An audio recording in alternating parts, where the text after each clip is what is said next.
When you walk past the door of my home office, you can see what's on my screen, and I don't like that. So I went ahead and picked up this privacy screen.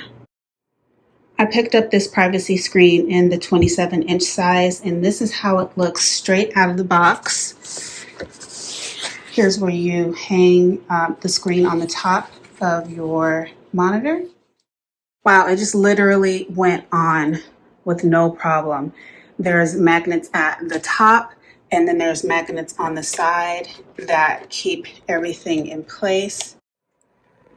Here's what my screen looks like when I am sitting right at it.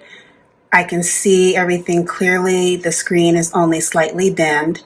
Now I'm going to start to back away, and you can see the privacy feature begin to activate.